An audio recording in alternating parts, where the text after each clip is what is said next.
সাদাকাতুল ফিতর আল্লাহ রব্বুল আলামিন স্বাধীন গোলাম সবার উপরে আল্লাহ তাআলা কি করেছেন?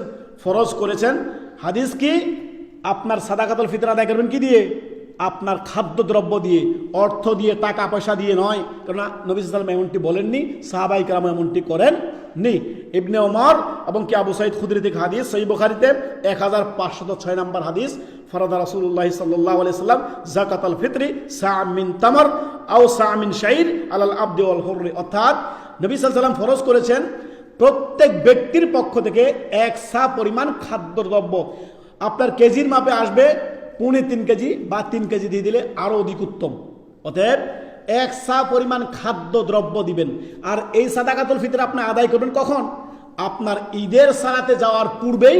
আপনি একদিন 2 দিন আগে ওলামায়ে কেরাম বলছেন দিতে পারেন, অসুবিধা নেই। তবে সর্বোত্তম হচ্ছে ঈদের দিন, ঈদের সালাতে যাওয়ার পূর্বেই আপনি কি করবেন? বা ঈদের আগের রাত আপনি আপনার ফিতরা প্রত্যেক ব্যক্তির পক্ষ থেকে 3.5 কেজি বা 3 কেজি পরিমাণ খাদ্যদ্রব্য দ্বারা, যেই মানের খাদ্য আপনি খাচ্ছেন, আমাদের দেশে প্রধান খাদ্য হচ্ছে চাল, আপনি 3.5 কেজি চাল দিয়ে দিলেন বা 3 কেজি দিয়ে দিলেন, যথেষ্ট হয়ে গেছে একজন ব্যক্তির পক্ষ থেকে। কিংবা খেজুর দিলে 1 সা পরিমাণ, জব দিবেন 1 সা পরিমাণ, যাই দেন খাদ্যদ্রব্যের মধ্যে 1 সা পরিমাণ দিলে আপনার খাদ্য, আপনার যাকাতুল ফিতর আদায় হয়ে যাবে। টাকা দিয়ে ফিতরা দিবেন না। ইসলামিক ফাউন্ডেশন এবারের ফিতরা কত বলছে? 60 টাকা নাকি 100 টাকা বললো, 200 টাকা বললো, এগুলোর মধ্যে যাবেন না।